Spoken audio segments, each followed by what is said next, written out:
Bueno,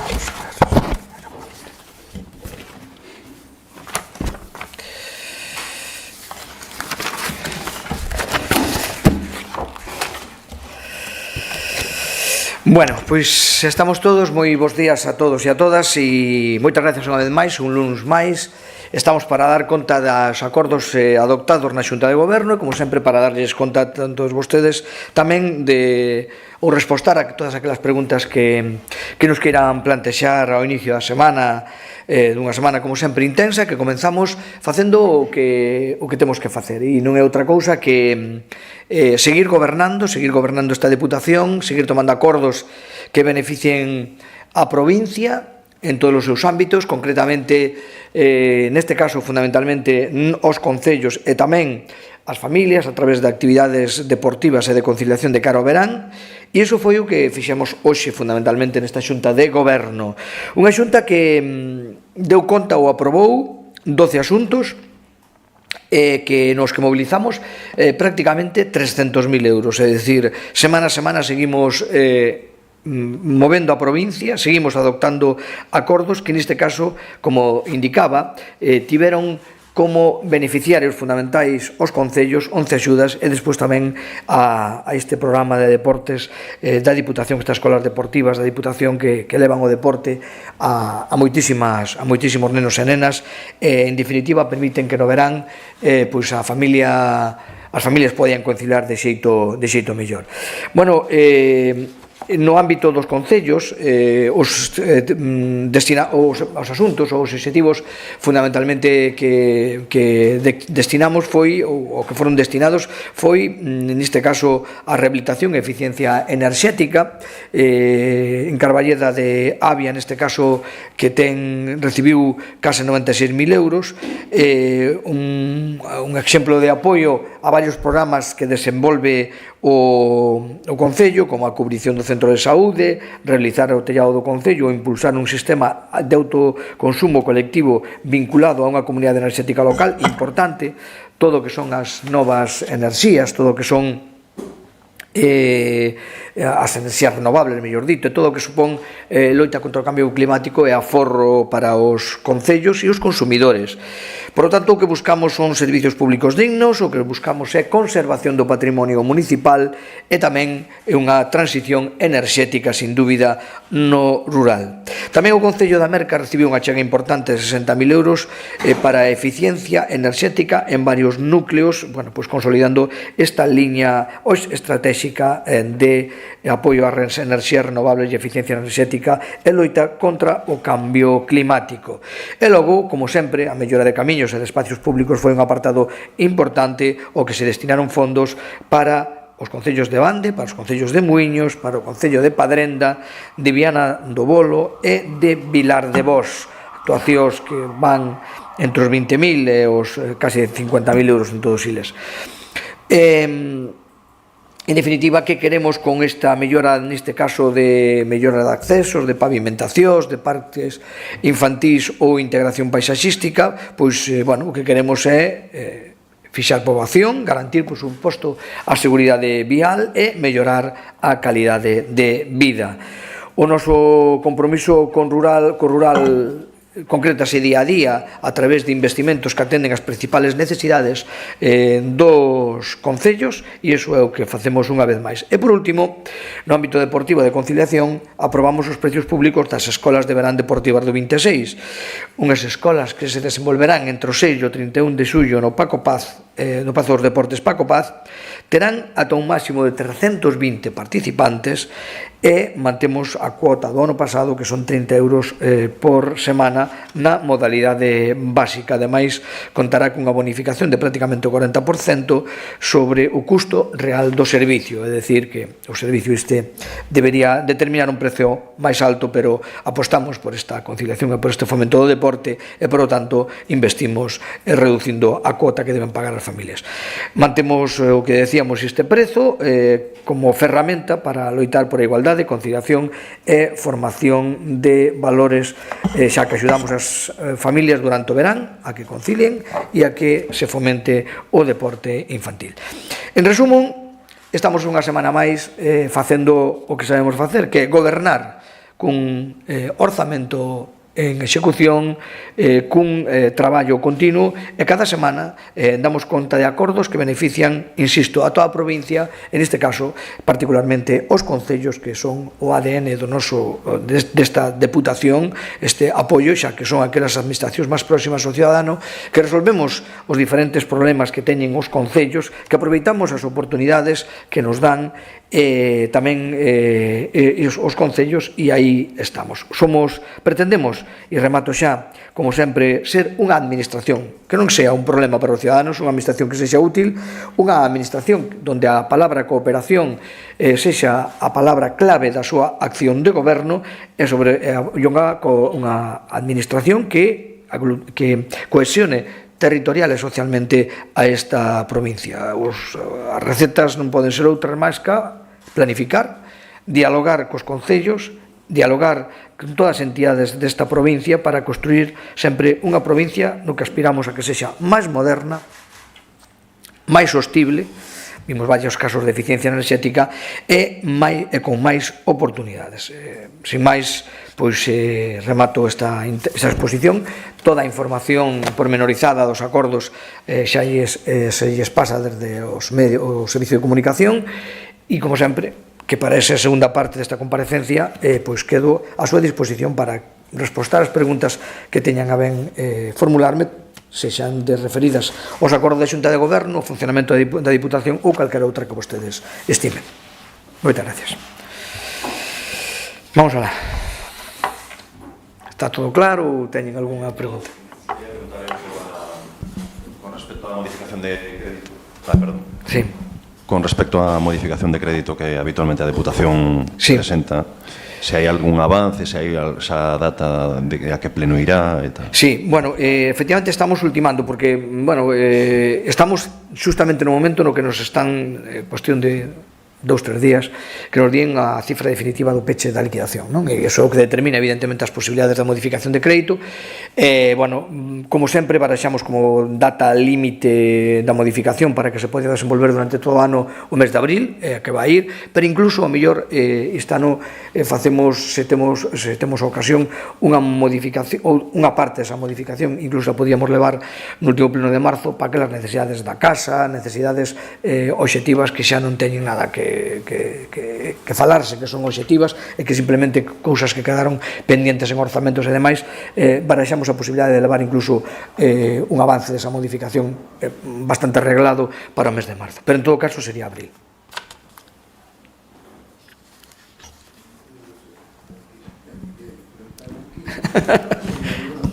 Bos días, presidente. Bos días. Bueno, referente á enquisa do que publicou ante o xornal La Región, non sei se están preocupados no Partido Popular, xa que lles dá o mismo, non suben nada.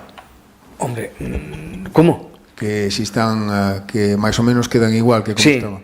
Sí, bueno, perfectamente, vamos a ver.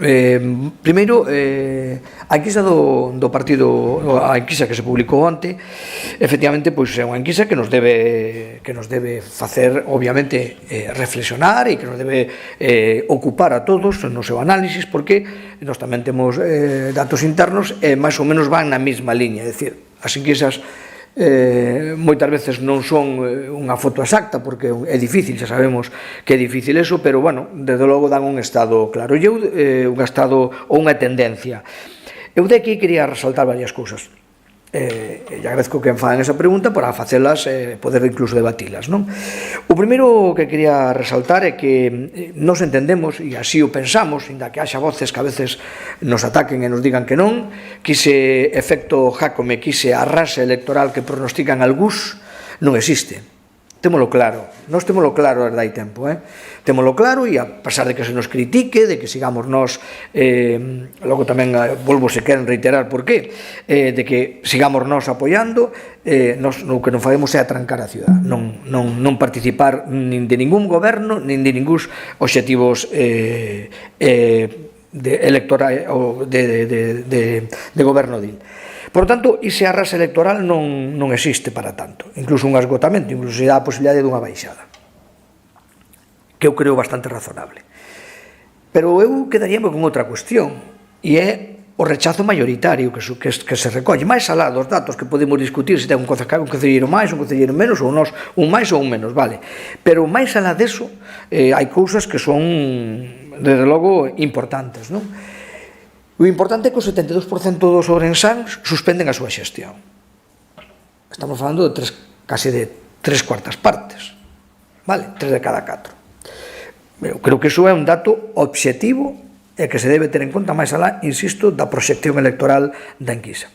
E logo tamén, xunto con eso, iba unha referencia a unha proxección sobre datos electorales ou sobre resultados electorais se fóramos nun ámbito autonómico en donde a caída de democracia orensana neste caso é bastante importante, pasou en 17 a un 13, co cual incluso entendo que casi pon en risco o primeiro o deputado diles. E a nos, por contra, nos suma uns resultados xa moi importantes que tuvemos no 24, nos suma un punto máis e chegamos e superamos o 40% da cidade. Bueno, dito isto, no que se refire ao Partido Popular, bueno, pois nós por un lado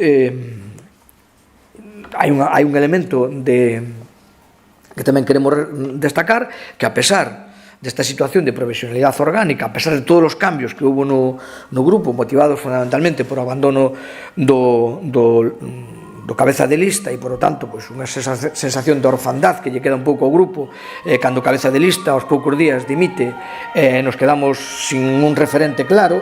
Bueno, pois, a pesar de todo eso, tampouco se dá outra das cousas que os agoreros din que nos fundimos, que nos vamos a fundir completamente. Non hai ninguna enquisa, prácticamente nadie nos dá baixadas. Seguimos nos 7. E seguimos nos 7, que é un resultado mínimo, é certo, do Partido Popular, é o segundo peor resultado do Partido Popular, e creemos que a estrategia seguida e sobre todo co que faguemos e co que queda por faguer, creemos que vamos a remontar, porque está claro que a xente nos ve como unha alternativa e por eso cando falamos de autonómicas ou falamos de outro tipo de eleccións, pois nos dan máis dun 40% dos votos. Bueno, está claro que o reto non pode ser outro que a convergencia entre a intención de voto que temos en calquera elección de carácter general, autonómico ou nacional, que non se fixo aquí, pero se fixo en autonómico,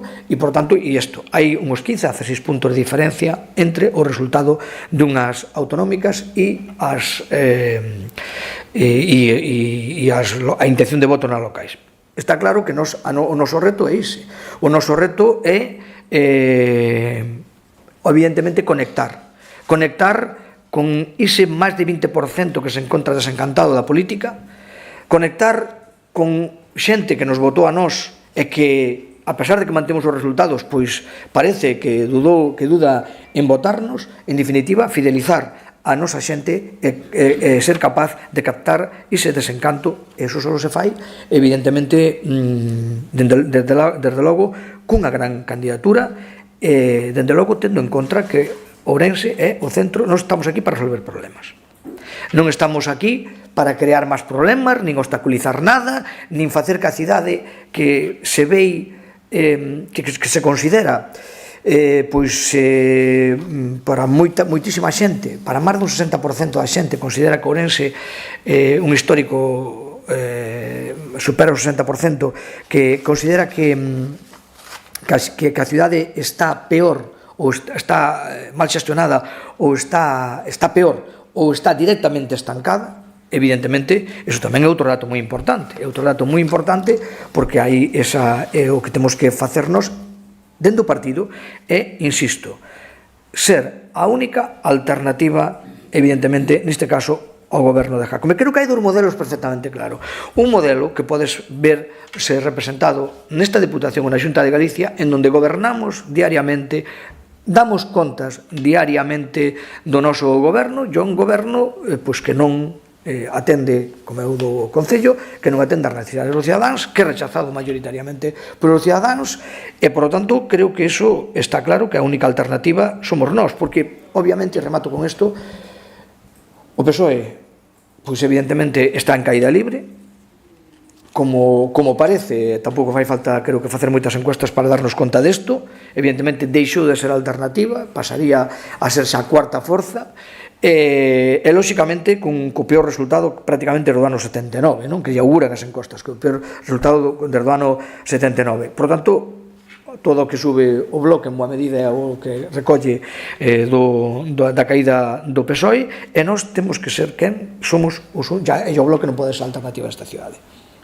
Como non pode ser alternativa a esta cidade, pois esta cidade nunca deu un voto mayoritario ao Bloque, pois lóxicamente creo que a alternativa só pode ser desde o Partido Popular. Por tanto, temos que traballar para presentar esa gran candidatura, ese gran equipo que conecte ca cidade, na que a cidade se vexa perfectamente reflexada en cada un dos seus ámbitos, ámbito cultural, deportivo, ámbito profesional, e que conecte cos problemas, que sea creíble esa oferta, efectivamente, e que sea reconocida esa oferta, que sea popular esa oferta. E iso é o que nos queda. Iso dentro do ámbito xeral e dentro do ámbito territorial, conectar con todos e cada un dos problemas que teñen os barrios desta cidade e, por tanto, que nos vexan como esa única alternativa que temos, poñendo sempre a Ourense no centro da alternativa.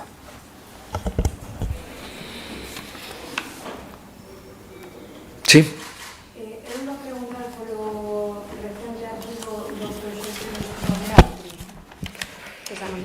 A semana pasada.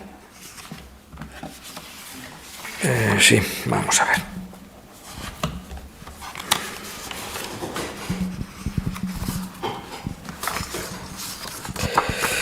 E aquí algún detiño porque evidentemente temos... Vamos a ver. Efectivamente, este é un tema que a Ourense lle afecta tangencialmente porque non é un tema da provincia, pero que obviamente temos a nosa opinión como integrantes dunha forza política que actúa baixo os mesmos principios e as mesmas reglas. Por tanto, efectivamente coñecemos o dato de que a Xunta, a vista de que non hai conexión eléctrica, o goberno central preferiu deixar a unha provincia como Lugo sin conexión eléctrica con tal de afogar a Altri, o proxecto de Altri, pois, bueno, como é indispensable para o seu funcionamento, o que fixo o goberno é denegar esa declaración de impacto ambiental e, por tanto, proceder a iniciar o archivo da mesma. É unha pena, evidentemente, que quen antes das eleccións saludaba o proxecto de Altri, as forzas da oposición que saludaban o proxecto de Altri e o consideraban como un proxecto estratégico para o desenvolvemento económico e social da provincia de Lugo. Despois das eleccións todo virou, todo cambiou e evidentemente utilizaron o seu peso nun goberno central que para isto si atendeu ás demandas dos seus socios. Non atende ás demandas dunha maior industrialización, dunha mellora das infraestructuras, dunha mellora do financiamento, iso non o atende, pero sí para afogar un proxecto industrial que nós só defendemos dende a creación de empleo, dende a creación de riqueza, e sempre que respete, como non pode ser de outro xeito, concretamente todo o que é todo o que son as normas europeas, as normas nacionais que son, repito, as normas máis garantistas medioambientais, máis garantistas de todo o mundo. Non hai espacio no mundo máis garantista que na Unión Europea. Bueno, pois a pesar de todo isto, evidentemente, pois preferiuse afogar esta industria e, como consecuencia de todo eso, pois dáse un carpetazo. Eu lamento efectivamente que isto sexa así. Creo que se perde unha gran oportunidade que podía desencadenar outras e, dende logo, isto vai en contra do que é o modelo económico e do que é o modelo de desenvolvemento do Partido Popular. E eu traslado a Ourense. Viron que vostedes que o outro día mantiven unha reunión co presidente da Confederación de Empresarios de Ourense na que chegamos a uns acordos moi claros. Nós queremos unha provincia desenvolvida, non queremos os mesmos que se manifestan para que non se instale unha industria, son os mesmos que se manifestan logo porque non hai industria. É porque a xente ten que emigrar. Hombre, se a industria cumple, por que non queremos industrias aquí? Ademais, unha cuestión, nun mundo tan globalizado como o que temos, o que non aproveitemos aquí van a aproveitar noutro lado. Van a aproveitar noutro lado, e insisto, non aproveitalo a calquera precio. calquera precio non, aproveitalo con respecto absoluto á legalidade máis exixente que a que está na Unión Europea. Desde logo, o modelo do Partido Popular non é eso, e o modelo desta provincia non é ese. Nos outro día na reunión falamos de que reivindicamos máis infraestructuras viarias, ferroviarias, de todo tipo, para mellores comunicacións, para que aquí para que Ourense sexa un lugar atractivo. Reivindicamos e exiximos e estamos conseguindo moito máis chan industrial, moito máis solo industrial. Rematouse neste caso o parque empresarial, unha ampliación do parque empresarial de Xinzo, está a punto de adxudicarse unha ampliación importantísima de máis de 350.000 metros no parque, no noso polígono de San Cidrao das Viñas, e estáse tramitando outras dúas opcións moi importantes que se van a concretar este ano. 1 millón de metros no parque de Carballiño Maside e 230.000 metros, 32.000 metros no parque empresarial de Pereiro, onde temos reservados 75% desas parcelas. Iso é o que queremos.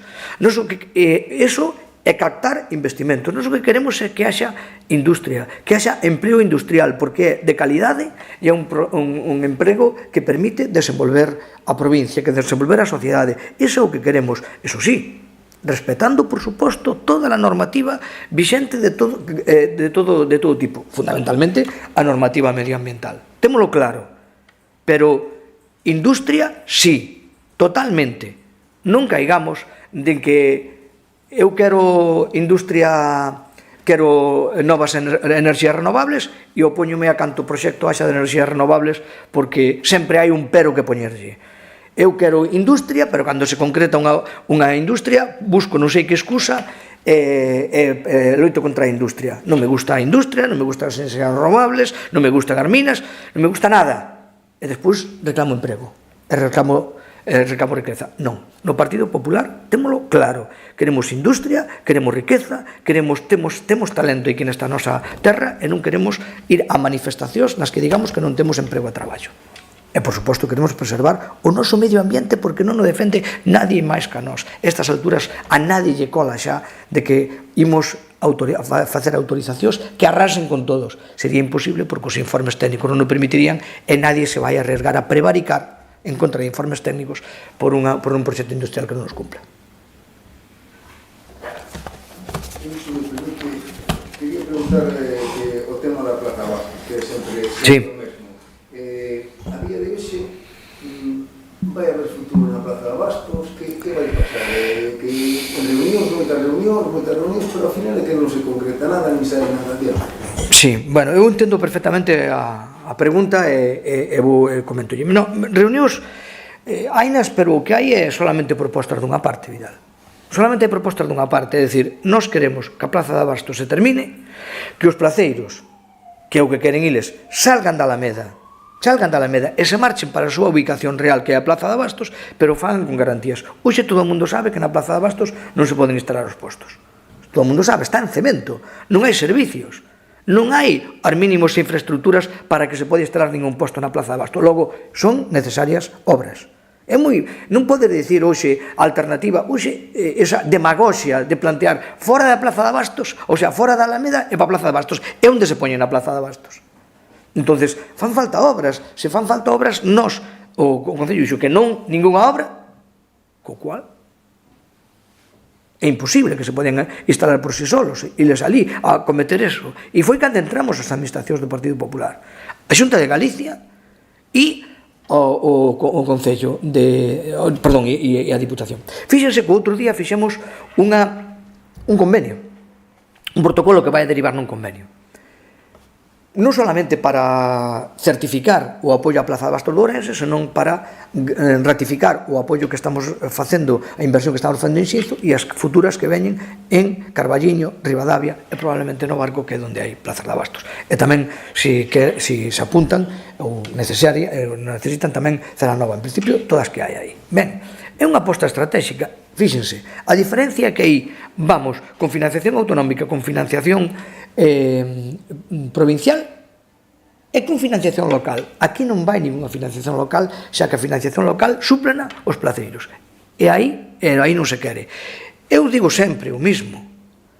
como alcalde, se a mí nunha infraestructura como é unha plaza de abastos de titularidade municipal me din outras administracións que me poñen todo o diñeiro para poñer en funcionamento e operativo esa infraestructura, eu non teño ninguna dúbida e non sei o que estamos facendo, pero pois o señor alcalde di que non, que quere ver fora da plaza de abastos, pero di alternativas. Sí, pero non podemos fazer outra cosa máis que ofertar diñeiro. Ofertar diñeiro para que faga a obra e que non lle coste absolutamente nada, que nos deixe licitar a obra, que nos deixe todo o traballo para nós, para as administracións do Partido Popular. Vamos a facer todo, vamos a fais o proxecto, licitas a obra, financias a obra, que quere máis? Que está dicindo é que despois di que a partir que chega, que é unha proposta trampa porque resulta que chegado o mes de marzo, que é cando di que van a seguir durante tantos meses. Non, porque eles din claramente que 1 de marzo, que foi a fecha que deu il do ano 27, que está aí xa prácticamente un ano, que se non están rematadas as obras, que continúe, que se levante esa suspensión da concesión e que toda a obra que se continúe facendo se echa xa con cargo a concesión, co cual pois estarán nun sitio ou estarán noutros, pero estarán gastando xa da súa concesión. Entón, bueno, eu creo que está claro quen é o que está impedindo as obras na plaza, creo que está claro. Por lo tanto, creo que non temos a mesma culpabilidade as administracións, ni moito menos. Sí.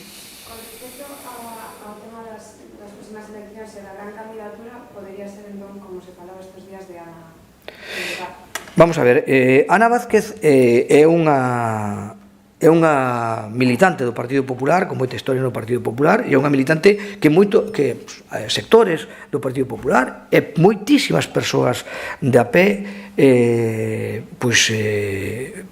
nos teñen proposto, por iso bueno, o outro día se fixo eco a prensa desa noticia, non? Porque é unha noticia. Obviamente é unha persoa con experiencia, é unha persoa con gran coñecemento, é unha persona perfectamente válida, eu creo que para encabezar. Dito isto, hai moitas outras persoas que poden encabezar, pero non tampouco creo que sea para rexeitar a súa candidatura, ni moito menos. Eu creo que invitaríos a que se deran unha volta por as rúas con ela, como eu tiño tido a ocasión de andar con ela, ou que tomáramos algo en calquera cafetería e nos daríamos conta do tirón que ten Ana Vázquez e da moita xente que pide Ana Vázquez. Pero dito isto, eu insisto que hai moitos compañeros no Partido Popular que poden encabezar esa lista, pero sin dúbida ninguna Ana Vázquez pode ser unha delas.